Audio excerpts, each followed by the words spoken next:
Hallelujah. ಅಲ್ಲಿ ಹುಟ್ಟನು. ಅವನು ಹುಟ್ಟಿದಾಗಿಂದನು ಅವನಿಗೆ ಕಾಲಿರೋದಿಲ್ಲ ಅವನಿಗೆ. ಕಾಲಿದ್ರು ಅವನಿಗೆ ನಡೆಯೋದಕ್ಕೆ ಆಗ್ತಾ ಇಲ್ಲ. ಕರ್ಕೊಂಬಂದವನ್ನೇ ಅವಾಗಲ್ಲಿ ಸುಂದರ ದ್ವಾರ ಎಂಬಂತ ಆ ದ್ವಾರದ ಬಳಿಯಲ್ಲಿ ಕರ್ಕೊಂಬಂದು ಕುಂಡಿಸ್ತಾ ಇದ್ರು. ಹಲ್ಲೆಲೂಯಾ. ಆದ್ರೆ ಇಲ್ಲಿ ಪೇತ್ರ ಮತ್ತು ಯೋಹಾನರು ಆ ಒಂದು ಆಲಯಕ್ಕೆ ಪ್ರಾರ್ಥನೆಗೋಸ್ಕರ ಬರ್ತಾ ಇದ್ದಾರೆ. ಆ ದೇವಾಲಯದಲ್ಲಿ ಬರುವಂತ ಸಮಯದಲ್ಲಿ ಅವನೇನ್ ಮಾಡ್ತಾನೆ, ಭಿಕ್ಷೆ ಬೇಡ್ತಾ ಇರ್ತಾನೆ ಅಲ್ವಾ. ದಾರಿಯಲ್ಲಿ ಕುತ್ಕೊಂಡು ಭಿಕ್ಷೆ ಬೇಡುವಂತ ಸಮಯದಲ್ಲಿ ಅವನು ನನಗೆ ಏನಾನ ಸಹಾಯ ಮಾಡ್ತಾರೇನೋ ಇವರು ಅಂದ್ಬಿಟ್ಟು ಅವರ ಕೈಗಳನ್ನ ನೋಡ್ತಾ ಇರ್ತಾನೆ, ಅವ್ರನ್ನ ದೃಷ್ಟಿಸಿ ನೋಡ್ತಾನೆ. ಹಲ್ಲೆಲೂಯಾ. ಅವಾಗ ಅವ್ರು ಹೇಳುವಂತ ಮಾತು ಏನು, ಬೆಳ್ಳಿ ಬಂಗಾರಗಳಂತೂ ನನ್ನ ಕೈಯಲ್ಲಿಲ್ಲ, ಬೆಳ್ಳಿ ಬಂಗಾರ ಅಂತೂ ನನ್ನಲ್ಲಿಲ್ಲ, ನನ್ನಲ್ಲಿರುವಂತದ್ದನ್ನ ನಾನು ನಿಮಗೆ ಕೊಡ್ತೀನೋ, ಯೇಸುವಿನ ಹೆಸರಿನಲ್ಲಿ ನೀನು ಎದ್ದು ನಡೆದಾಡು ಅಂತಾರೆ. ಹಲ್ಲೆಲೂಯಾ.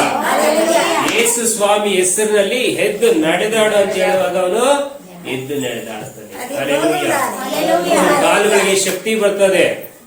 ಹಲ್ಲೆಲೂಯಾ. ಅವನ ಕಾಲುಗಳಿಗೆ ಬಲ ಬರ್ತದೆ, ಶಕ್ತಿ ಬರ್ತೈತೆ. ಅವಾಗ ಅವನೆದ್ದು ನಡೆದಾಡ್ತಾನೆ. ಹಲ್ಲೆಲೂಯಾ. ಆವಾಗ ಅಲ್ಲಿರುವಂತ ಜನರೆಲ್ಲ ಆಶ್ಚರ್ಯ ಪಡ್ತಾರೆ. ಓ, ಏನಿದು, ಇಂತ ಒಂದು ಅದ್ಭುತ ಕಾರ್ಯ ನಾವು ನೋಡ್ಲೇ ಇಲ್ವಲ್ಲ, ಯಾರಿಗೆ ಅದ್ಭುತ ಮಾಡಿದ್ದು ಅಂತ ಹೇಳ್ಬೇಕಾದ್ರೆ ಅವಾಗ ಹೇಳ್ತಾರ ಅವರು, ಯೇಸು ಸ್ವಾಮಿನ ನೀವೆಲ್ಲರೂ ತಿರಸ್ಕಾರ ಮಾಡಿದ್ರಲ್ಲ ಆ ದಿನ, ಯೇಸು ಸ್ವಾಮಿನ ತಿರಸ್ಕಾರ ಮಾಡಿ ಶಿಲ್ಬೆ ಮೇಲೆ ಹಾಕಿದ್ರಿ, ನೀವು ತೂಕ ಹಾಕಲ್ಪಟ್ರಿ. ಈ ದಿನ ಆ ಯೇಸು ಸ್ವಾಮಿ ಹೆಸರಿನಿಂದಲೇ ನಾನು ಇದು ಅದ್ಭುತ ಕಾರ್ಯನ ಮಾಡಿದ್ದೀನಿ. ಆ ಯೇಸು ಸ್ವಾಮಿ ಹೆಸರಿನಿಂದಲೇ ಈತನಿಗೆ ಸ್ವಸ್ಥತೆ ಉಂಟಾಗಿದೆ, ಇವನು ಇವಾಗಿದ್ದು ನಡೆದಾಡ್ತಾ ಇದ್ದಾನೆ ಅಂತ ಹೇಳುವಾಗ ಅನೇಕರಲ್ಲಿ ನಂಬ್ತಾರೆ. ಹಲ್ಲೆಲೂಯಾ. ಹಲ್ಲೆಲೂಯಾ. ಅದಕ್ಕೋಸ್ಕರ ಯೇಸು ಸ್ವಾಮಿಯ ಹೆಸರಿನಲ್ಲಿ ಬಲಾಗಿದೆ. ಯೇಸು ಸ್ವಾಮಿ ಹೆಸರಲ್ಲಿ ಅನೇಕ ಸೂಚಕ ಕಾರ್ಯಗಳು ಮಾಡ್ತಾ ಇದ್ದಾರೆ. ಈ ದಿನ ನೋಡ್ಬೇಕಾದ್ರೆ ಎಷ್ಟೋ ಜನ ಅನೇಕ ಸೂಚಕ ಕಾರ್ಯಗಳು ಮಾಡ್ತಾ ಇದ್ದಾರೆ. ಅವ್ರ ಮೂಲಕ ದೇವ್ರ ಕಾರ್ಯ ಮಾಡ್ತಾ ಇದ್ದಾರೆ. ಆದ್ರಿಂದ ನಾವೇನ್ ಮಾಡ್ಬೇಕು, ದೇವರಲ್ಲಿ ಬಲವುಳ್ಳವರಾಗಿರ್ಬೇಕು. ದೇವರ ವಾಕ್ಯವನ್ನ ಹೇಳಿ ಯೇಸು ಸ್ವಾಮಿಯ ಹೆಸರಿನಿಂದ ನಾವು ಪ್ರಾರ್ಥನೆ ಮಾಡ್ಬೇಕು. ನೀವು ನನ್ನ ಹೆಸರಿನಲ್ಲಿ ಏನು ಬೇಕಾದ್ರೂ ಬೇಡಿಕೊಳ್ಳಿರಿ, ನಾನ್ ನಿಮಗೆ ಕೊಡ್ತೀನಿ ಅಂತ ದೇವರ ವಾಕ್ಯ ಹೇಳ್ತದೆ ಅಲ್ವಾ. ದೇವರ ವಾಕ್ಯ ಹೇಳ್ತದೆ ಏನಂತ, ನೀನು ನಂಬುವುದಾದ್ರೆ ದೇವರ ಮಹಿಮೆಯನ್ನ ಕಾಣ್ತೀಯ. ನೀವು ನಂಬಿಕೆ ಇಟ್ಟರೆ ದೇವರ ಅದ್ಭುತಗಳನ್ನ ನಾವು ನೋಡುವಂತರಾಗಿದ್ದೇವೆ. ಹಲ್ಲೆಲೂಯಾ. ಇನ್ನೊಂದು ವಾಕ್ಯನ ಓದಿ ಕೇಳಿಸಿಕೊಳ್ಳುವ. ಜ್ಞಾನೋಕ್ತಿಗಳು 18ನೇ ಅಧ್ಯಾಯ, ಜ್ಞಾನೋಕ್ತಿಗಳು 18ನೇ ಅಧ್ಯಾಯ 10ನೇ ವಚನವನ್ನು ಓದಿ ಕೇಳಿಸಿಕೊಳ್ಳುವ. ಯೆಹೋವನ ನಾಮವು ಬಲವಾದ ಬುರುಜು, ಶಿಷ್ಟರು ಅದರೊಳಗೆ ಓಡಿ ಹೋಗಿ ಭದ್ರವಾಗಿರುವರು. ಧನವಂತನು ತನ್ನ ಐಶ್ವರ್ಯವನ್ನ ಬಲವಾದ ಕೋಟೆ ಎಂದು, ಎತ್ತರವಾದ ಗೋಡೆ ಎಂದು ಭಾವಿಸಿಕೊಳ್ಳುತ್ತಾನೆ. ಹಲ್ಲೆಲೂಯಾ. ಹಲ್ಲೆಲೂಯಾ. ಇಲ್ಲಿ ದೇವರ ವಾಕ್ಯ ಏನ ಹೇಳ್ತಾ ಇದೆ, ಯೆಹೋವನ ನಾಮವು, ದೇವರ ನಾಮವು ಬಲವಾದ ಬುರುಜಾಗಿದೆ, ಬಲವಾದ ಕೋಟೆ ಆಗಿದೆ ದೇವರ ನಾಮ ಅಲ್ವಾ. ದೇವರ ನಾಮ ಯೇಸು ಸ್ವಾಮಿ ಹೆಸರಿನಲ್ಲಿ ನಾವು ನಂಬಿಕೆ ಇಡಬೇಕು. ಆತ ನಮಗೆ ಸ್ವಸ್ಥತೆ ಮಾಡ್ತಾರೆ, ಆತ ಯೇಸು ಸ್ವಾಮಿ ನನಗೆ ಬಿಡುಗಡೆ ಮಾಡ್ತಾರೆ, ಯೇಸು ಸ್ವಾಮಿ ನನ್ನ ಜೊತೆ ಇರುವುದರಿಂದ ನಾನು ಸುಕ್ಷೇಮವಾಗಿ ಸುರಕ್ಷಿತವಾಗಿದ್ದೇನೆ ಅಂತ ನಾವು ತಿಳಿದುಕೊಳ್ಬೇಕು. ಹಲ್ಲೆಲೂಯಾ. ಆದ್ರೆ ಇಲ್ಲಿ ನೋಡ್ಬೇಕಾದ್ರೆ ಧನವಂತನು ಏನ್ ಮಾಡ್ತಾರೆ, ಐಶ್ವರ್ಯವಂತರು ಏನ್ ಮಾಡ್ತಾರೆ, ಅವರ ಧನವನ್ನ, ಅವರ ಆಸ್ತಿನ, ಅಂತಸ್ತನ್ನ ನೋಡಿ ಇದೇ ನನ್ನ ಬಲವಾದ ಕೋಟೆ, ಇದೇ ನನ್ನನ್ನು ರಕ್ಷಿಸ್ತದೆ ಅಂತ ಅನ್ಕೊಂತಾರೆ. ಆರು ಬಂಗ್ಲೆ ಇವೆಲ್ಲ ನನ್ನ ಹತ್ರ ಇದೆ, ಇದೇ ನನ್ನನ್ನ ಕಾಪಾಡ್ತಿದೆ ಅಂದ್ರೆ ಅದು ನಮ್ಮನ್ನು ಕಾಪಾಡೋದಿಲ್ಲ. ಕಾಪಾಡುತ್ತಾ? ಇದು ನಮ್ಮನ್ನ ಕಾಪಾಡೋದಿಲ್ಲ. ನಮ್ಮನ್ನ ಕಾಪಾಡೋದು ಯಾರು? ದೇವರು. ಹಲ್ಲೆಲೂಯಾ. ದೇವರು ನಮ್ಮನ್ನ ಕಾಪಾಡ್ತಾರೆ. ದೇವರ ಮೇಲೆ ನಾವು ನಂಬಿಕೆ ಇಡಬೇಕು. ಹಲ್ಲೆಲೂಯಾ. ನನ್ನ ಹತ್ರ ಒಳ್ಳೆ ಸಂಬಳದಲ್ಲಿ ಇದೀನಿ, ನಾನು ಗೌರ್ಮೆಂಟ್ ಕೆಲಸ ಸಿಕ್ಕಾಯ್ತು ನನಗೆ, ಒಳ್ಳೆ ಇಂಜಿನಿಯರ್ ಆಗಿದ್ದೀನಿ, ಡಾಕ್ಟರ್ ಆಗಿದ್ದೀನಿ, ನನ್ನನ್ನು ಯಾರು ಏನು ಮಾಡಕ್ ಆಗಲ್ಲ ಅಲ್ವಾ. ನನ್ ಒಳ್ಳೆ ಆಸ್ತಿ ಇದೆ, ಬ್ಯಾಂಕ್ ಅಲ್ಲಿ ಬ್ಯಾಲೆನ್ಸ್ ಗಳು ಹೆಚ್ಚಾಗಿದೆ ನನಗೆ, ಇದೆಲ್ಲ ಇದ್ರೆ ನಮ್ಮನ್ನ ಕಾಪಾಡದಿತ್ತ? ಅದು ಅದೆಲ್ಲ ಅವಶ್ಯಕತೆ ಇದೆ, ಬೇಕು. ಅದ್ರ ಜೊತೆಗೇನೋ ದೇವರು ಇರ್ಬೇಕು ಮೇನ್ ಅಲ್ವಾ. ದೇವರು ನಮ್ ಜೊತೆಗಿದ್ರೆ ದೇವರು ಅದರಿಂದ ನಮ್ಗೆಲ್ಲವನ್ನ ಕೊಡ್ತಾರೆ. ದೇವರು ಅದರಿಂದ ನಮ್ಗೆಲ್ಲವನ್ನ ಕೊಡ್ತಾರೆ. ಫಸ್ಟ್ ಏನ್ ಬೇಕು? ದೇವ್ರು ಬೇಕು ನಮ್ಗೆ. ಇವಾಗ ಕೇಳಿ, ಅದಕ್ಕೋಸ್ಕರ ಇನ್ನ ಕೆಲವ್ರು ನೋಡ್ಬೇಕಾದ್ರೆ ಅವ್ರಿಗೆಲ್ಲ ಇದೆ, ಇದ್ರೂ ಕೂಡ ನೆಮ್ಮದಿ ಇಲ್ಲ, ಮನೆಯಲ್ಲಿ ಸಮಾಧಾನ ಇಲ್ಲ, ಕುಟುಂಬದಲ್ಲಿ ಅಸಮಾಧಾನ ಅಲ್ವಾ, ಯಾವಾಗಲೂ ಗಲಾಟೆಗಳು, ಈ ರೀತಿಯಾಗಿರುವಾಗ ದೇವರ ಪ್ರಸನ್ನತೆ ಇಲ್ಲ, ದೇವರ ಸಮಾಧಾನ ಬೇಕು, ದೇವರು ನಮ್ಮ ಜೊತೆ ಇರಬೇಕು. Hallelujah, hallelujah. ಸೇವಕರನ್ನ ಒಬ್ರು ಮನೆ ಕರೀತಾರೆ, ಇಲ್ಲಿಯೇ ಮನೆಗೆ ಕಟ್ಟಿದೀವಿ, ನಮ್ಮ ಮನೆಗೆ ಬರ್ಬೇಕು ನೀವು ಅಂತ ಕರೀತಾರೆ. ಕರಿಬೇಕಾದ್ರೆ ಸರಿ ಅಂತ ಅವ್ರ ಮನೆಗೆ ಆಯ್ತು ಬರ್ತೀನಿ ಅಂತ ಅಂದಿದ್ದಾರೆ. ಹೋಗ್ತಾರೆ ಇವ್ರು. ಅವ್ರ ಮನೆಗೆ ಹೋಗ್ತಾ ಇರ್ಬೇಕಾದ್ರೆ ಒಂದೊಂದು ಮನೆಯನ್ನು ಒಂದೊಂದು ಗದಿನೂ ನೋಡಿಸ್ತಾ ಇದ್ದಾರೆ, ಒಂದೊಂದು ರೂಮ್ಗಳು, ಇದು ಬೆಡ್ರೂಮ್, ಇದು ಹಾಲು ಅಂತ ತೋರಿಸ್ತಾ ಇದ್ದಾರೆ. ಅದನ್ನೆಲ್ಲ ಅವರು ನೋಡ್ತಾ ಇರ್ಬೇಕಾದ್ರೆ ಅವ್ರ ಮನಸ್ಸಲ್ಲಿ ಒಂದು ಮರಣ ಮರಣ ಅಂತ ತೋರಿಸ್ತಾ ಇದೆಯಂತೆ. ಇಲ್ಲಿ ಒಂದು ಮರಣ ಕಾದಿದೆ ಅಂತ ದೇವರ ಆಲೋಚನೆ ತೋರಿಸ್ತಾ ಇದ್ದಾರಂತೆ ಆ ಸೇವಕರಿಗೆ.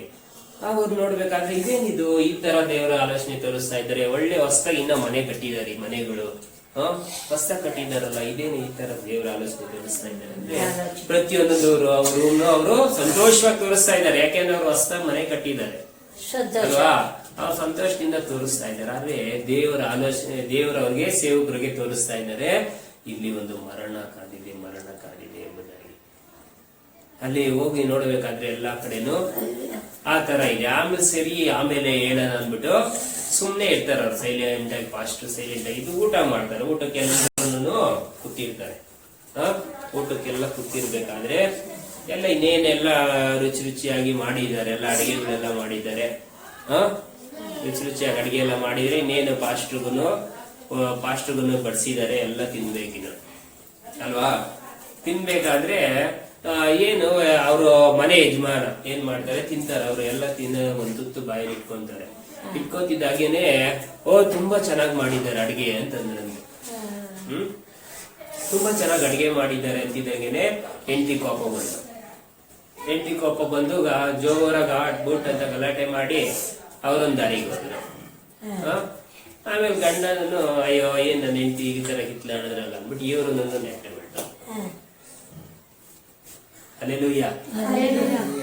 ಈ ತರ ಆಯ್ತು ಅಂದ್ರೆ ಇವ್ರು ಫಾಸ್ಟ್ ಬಂದು ಕುತ್ಕೊಂಡಿದ್ದಾರೆ. ಅವ್ರ ಅತಿಥಿಗಳು ಕರೆದವ್ರು ಅವರೇ ಇಲ್ಲ, ಗಂಡ ಹೆಂಡತಿ ಇಬ್ರು, ಬರೀ ಮಕ್ಕಳು ಮಾತ್ರ ತಿಂತಾ ಇದ್ದಾರೆ. ತಿನ್ನಿ ಫಸ್ಟ್ ನೀವು ತಿನ್ನಿ ಅಂತ ಅವ್ರಿಗೆ ಅಂತ ಇದ್ದಾರೆ. ಹೇಳ್ಬೇಕಾದ್ರೆ ಏನು ಇವ್ರು ಕರ್ದಿರೋರೇ ಇಲ್ಲಲ್ಲಪ್ಪ, ನಾವೇ ಹೆಂಗ್ ತಿನ್ನೋದು, ಬಿಡಿ ಫಸ್ಟ್ ಅವ್ರು ಬರ್ತಾರೆ. ಅವ್ರ ಕೋಪ ಎಲ್ಲ ಕಮ್ಮಿ ಆದ್ಮೇಲೆ ಅವ್ರು ತಿರ್ಗಾ ಬರ್ತಾರೆ. ಕೋಪ ಎಲ್ಲ ಕಮ್ಮಿ ಆದ್ಮೇಲೆ ಬರ್ತಾರೆ ಅವರು, ನೀವು ಊಟ ಮಾಡಿ ಅಂತ. ಇವ್ರಿಗೆ ಯಾಕೋ ಮನ್ಸು ಬರ್ಲಿಲ್ಲ, ಅವ್ರು ಕರೆದವರೇ ಇಲ್ಲಿ ಇಲ್ದಿದ್ಮೇಲೆ ನಾವ್ ಇಲ್ಲಿ ಊಟ ಮಾಡಿ ಏನ್ ಚೆನ್ನಾಗಿರ್ತೈತೆ, ಎಲ್ಲ ಕಿತ್ಲಾಡ್ಕೊಂಡಿದ್ದಾರಲ್ಲ ಅಂದ್ಬಿಟ್ಟು ಅವರು ಎದ್ದು ಬಿಡ್ತಾರೆ. ಎದ್ದು ಕೈ ತೊಳ್ಕೊಂಡು ಒಂದ್ ಸ್ವಲ್ಪ ಕುತ್ಕೊಂಡಿರ್ತಾರೆ, ಎಷ್ಟು ಅಂತ ಹೇಳ್ತಾರೆ. ಅವ್ರು ಬರ್ತಾರೆ, ಅವರು ಆ ಮನೆ ಯಜಮಾನಿ ಬಿಡ್ತಾರೆ. ಬಂದ್ಮೇಲೆ ಯಾಕಮ್ಮ ಈ ತರ ಗಲಾಟೆ ಮಾಡ್ಕೊಂಡು, ಯಾರೋ ಅಡಿಗೆ ಮಾಡೋದಕ್ಕೆ ಒಬ್ಬನ ಕೆಲಸಗಳು ಇಟ್ಟಿರ್ತಾರ ಎಮ್ಮನ್ನ. ಅವ್ರು ಅಡಿಗೆ ಅಮ್ಮ ಮಾಡಿದ್ರೆ ತುಂಬಾ ಚೆನ್ನಾಗಿದೆ ಅಂತ ಹೇಳ್ತಾರೆ, ನಾನ್ ಮಾಡಿದ್ರೆ ಚೆನ್ನಾಗಿಲ್ಲ ಅಂತಾರೆ. ಅಂದ್ಬಿಟ್ಟು ಆ ಎಮ್ಮನಿಗೆ ಅನುಮಾನ. ಅದಕ್ಕೆ ಇವರು ಏನೋ ಚೆನ್ನಾಗಿರೋದು ಚೆನ್ನಾಗಿದೆ ಅಂತ ನಾನು ಹೇಳಿದ್ದೀನಿ ಅಲ್ವಾ. ಈ ರೀತಿಯಲ್ಲಿ ಅವರಿಬ್ಬರ ನಡುವೆ ಗಲಾಟೆಗಳು ನಡೀತಾ ಇರ್ತಿತ್ತು. ಅದಕ್ಕೆ ಫಾಸ್ಟ್ ಹೇಳ್ತಾರೆ ಅವಾಗ ಸಹೋದರಿಗೆ ಏನಂತ, ನೋಡಮ್ಮ ನೀನೇನೋ ಮನೇನೋ ರೂಮ್ ತೋರಿಸ್ತಾ ಇದೀಯಾ, ಅಲ್ಲೆಲ್ಲ ದೇವ್ರು ನನಗೆ ಆಲೋಚನೆ ತೋರಿಸ್ತಾ ಇದ್ದಾರೆ. ಏನಂತ, ಇಲ್ಲಿ ಮರಣ ಕಾದಿದೆ ಅಂತ ತೋರಿಸ್ತಾ ಇದ್ದಾರೆ.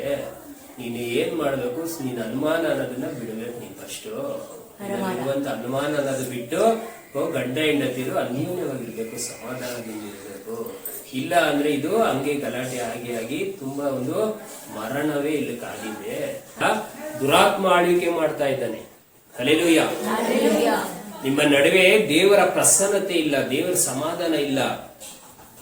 ನಾಮಕಾರ್ಥ ಕ್ರೈಸ್ತರಾಗಿದ್ದೀರಾ ಅಷ್ಟೇ ಹೊರತು ನೀವು ಸಂಪೂರ್ಣವಾಗಿ ದೇವರಲ್ಲಿ ಇಲ್ಲ. ನೀವು ಸೈತಾನನು ಏನ್ ಮಾಡ್ತಾ ಇದ್ದಾನೆ, ನಿಮ್ಗೆ ಅನೇಕ ಶೋಧನೆಗಳು ತಂದಾಗ್ತಾ ಇದ್ದಾನೆ, ಒಬ್ರಿಗೊಬ್ರು ಗಲಾಟೆ ತಂದಾಗ್ತಾ ಇದ್ದಾನೆ, ಅನುಮಾನಗಳನ್ನ ತಂದಾಗ್ತಾ ಇದ್ದಾನೆ ಸೈತಾನನು. ಅದರಿಂದ ಫಸ್ಟ್ ಅನುಮಾನ ಬೀಳೋದನ್ನ ಬಿಟ್ಟು ದೇವರ ಭಯಭಕ್ತಿಯಲ್ಲಿ ಜೀವಿಸ್ರಿ, ದೇವರ ವಾಕ್ಯಗಳಂತೆ ನಡೆಯಿರಿ.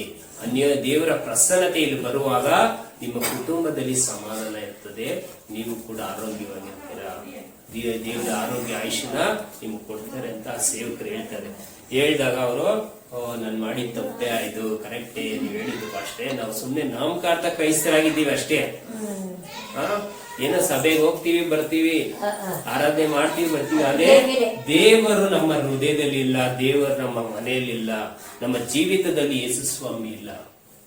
ಹಲ್ಲೆಲೂಯಾ. ಈ ದಿನ ನೋಡ್ಬೇಕಾದ್ರೆ ಎಷ್ಟೋ ಜನ ಕ್ರೈಸ್ತ ಕುಟುಂಬಗಳು ಅದೇ ರೀತಿಯಲ್ಲಿದೆ ಅಲ್ವಾ? ಎಷ್ಟೋ ಜನ ಕ್ರೈಸ್ತ ಕುಟುಂಬಗಳು ಸಭೆಗೆ ಹೋಗ್ತಾ ಇದ್ದಾರೆ, ಆರಾಧನೆ ಮಾಡ್ತಾ ಇದ್ದಾರೆ, ಪ್ರಾರ್ಥನೆ ಮಾಡ್ತಾ ಇದ್ದಾರೆ ಅಲ್ವಾ? ಆದ್ರೆ ದೇವರನ್ನ ಸಂಪೂರ್ಣವಾಗಿ ನಾವು ತಿಳಿದುಕೊಂಡಿಲ್ಲ. ದೇವರನ್ನ ಸಂಪೂರ್ಣವಾಗಿ ನಾವು ಅರಿತುಕೊಂಡು ಆತನ ಭಯಭಕ್ತಿಯಲ್ಲಿ ಜೀವಿಸಬೇಕು, ಆತನ ವಾಕ್ಯಗಳಂತೆ ನಡಿಬೇಕು ಅಲ್ವಾ? ದೇವರಾಲಯಕ್ಕೆ ಹೋಗಿ ಊರ್ಕೆ ಕಾಣಿಕೆ ಇಷ್ಟೇ ಪ್ರಯೋಜನ, ಕಾಣಿಕೆ ಕೊಡೋದಾಗ್ಲಿ, ಸುಮ್ನೆ ಆರಾಧನೆ ಮಾಡ್ಬಿಟ್ಟು ಬರೋದಾಗ್ಲಿ ಎಲ್ಲ ಸಂಪೂರ್ಣವಾಗಿ ದೇವರಿಗೆ ನಾವು ಒಪ್ಪಿಸಿಕೊಡಬೇಕು. Hallelujah, hallelujah.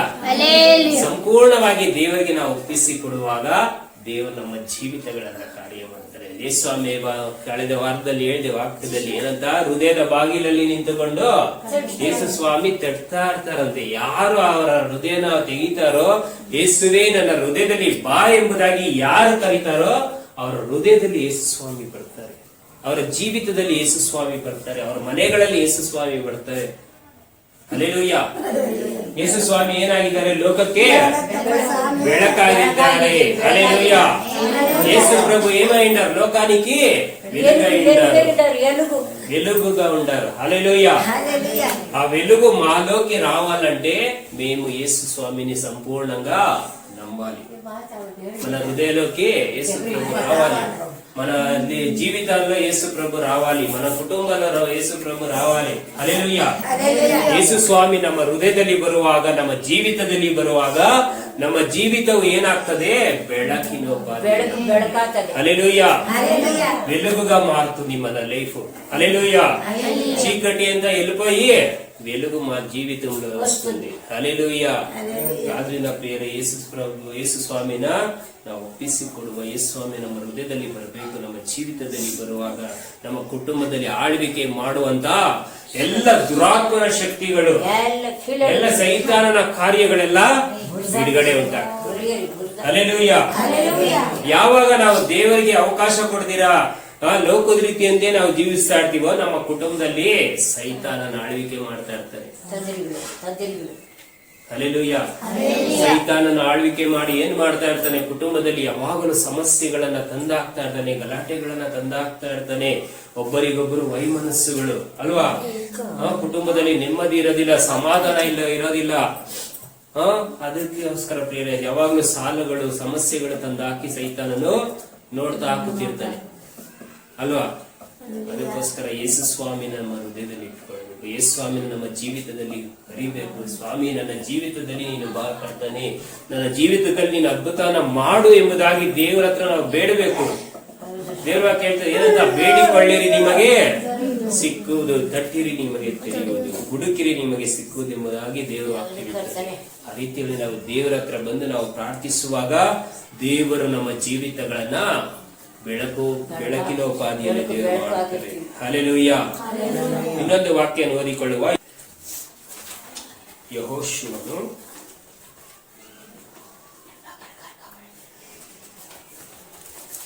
3ನೇ ಅಧ್ಯಾಯ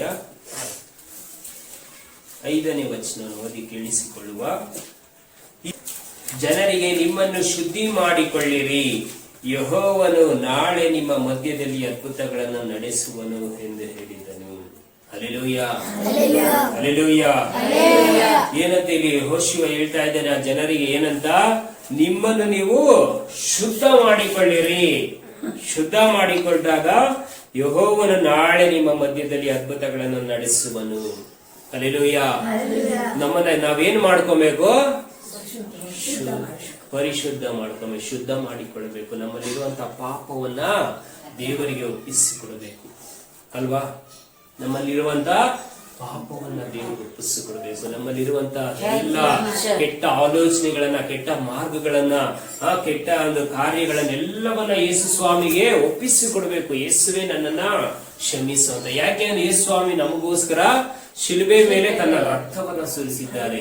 ಆತನ ರಕ್ತದಿಂದ ನಮ್ಮ ಪಾಪಗಳು ವಿಮೋಚನೆ ಆಗ್ತದೆ. ಹಲ್ಲೆಲೂಯಾ. ಆದ್ರಿಂದ ಒಪ್ಪಿಸಿ ಕೊಡುವಾಗ ದೇವರು ನಮ್ಮ ಜೀವಿತದಲ್ಲಿ ಕಾರ್ಯ ಮಾಡ್ತಾರೆ. Hallelujah, hallelujah, hallelujah. ಹಲ್ಲೆಲೂಯಾ. ಆದ್ರಿಂದ ನಾವೇನ್ ಮಾಡ್ಬೇಕು? ಫಸ್ಟ್ ನೋಡಿ ಏನಂತ ಇದೆ, ನಿಮ್ಮನ್ನು ನೀವು ಶುದ್ಧ ಮಾಡಿಕೊಳ್ಳಿರಿ. ಯೆಹೋವನು ನಾಳೆ ನಿಮ್ಮ ಮಧ್ಯದಲ್ಲಿ ಏನ್ ಮಾಡ್ತಾರೆ? ಅದ್ಭುತಗಳನ್ನ ನಡೆಸ್ತಾರೆ. ಈ ವಾಕ್ಯ ದೇವರು ಕೊಟ್ಟಿದ್ದಾರೆ. ಯಾವ ಜೀವಿತದಲ್ಲಿ ನಾಳೆ ಅದ್ಭುತ ಆಗುತ್ತೋ ಗೊತ್ತಿಲ್ಲ. ನಿಮ್ ಜೀವಿತದಲ್ಲಿ ಆಗ್ಬೋದು, ಇವ್ರ ಜೀವಿತದಲ್ಲಿ ಆಗ್ಬೋದು. ನಾಳೆ ದೇವರು ಅದ್ಭುತನ ಮಾಡ್ತೀನಿ ಅಂತ ದೇವರು ಹೇಳ್ತಾ ಇದ್ದಾರೆ. ಹಲ್ಲೆಲೂಯಾ.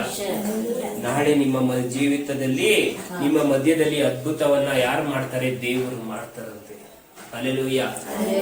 ಆದ್ರಿಂದ ನಾವು ಏನ್ ಮಾಡ್ಬೇಕು? ಫಸ್ಟ್ ದೇವರಿಗೆ ನಾವು ಒಪ್ಪಿಸಿಕೊಳ್ಬೇಕು, ಶುದ್ಧರಾಗಬೇಕು. ನಿಮ್ಮನ್ನು ನೀವು ಶುದ್ಧ ಮಾಡಿಕೊಳ್ಳಿರಿ. ಯೆಹೋವನು ನಿಮ್ಮ ಮಧ್ಯದಲ್ಲಿ ನಾಳೆ ಅದ್ಭುತನ ಮಾಡ್ತಾರೆ. ಹಲ್ಲೆಲೂಯಾ. ಒಪ್ಪಿಸಿಕೊಳ್ತೀರಾ? ನಮ್ಮಲ್ಲಿರುವಂತ ಎಲ್ಲ ಪಾಪಗಳನ್ನ, ಎಲ್ಲ ಒಂದು ಅಪರಾಧಗಳನ್ನ, ಏನೇ ಮಾಡಿರ್ಲಿ ನೀವು ತಪ್ಪುಗಳನ್ನ ಎಲ್ಲವನ್ನ ಯೇಸು ಸ್ವಾಮಿಗೆ ಒಪ್ಪಿಸಿಕೊಳ್ಳುವಾಗ ದೇವರು ನಿಮ್ಮ ಜೀವಿತದಲ್ಲಿ ಅದ್ಭುತನ ಮಾಡ್ತಾರೆ. Hallelujah, hallelujah. ಆದ್ರಿಂದ ದೇವರಿಗೆ ನಮ್ಮನ್ನ ಒಪ್ಪಿಸಿಕೊಡೋಣ. ಒಪ್ಪಿಸಿಕೊಡುವಾಗ ಯೇಸು ಸ್ವಾಮಿ ನಮ್ಮ ಜೀವಿತದಲ್ಲಿ ಅದ್ಭುತಗಳನ್ನ ಮಾಡುತ್ತಾರೆ.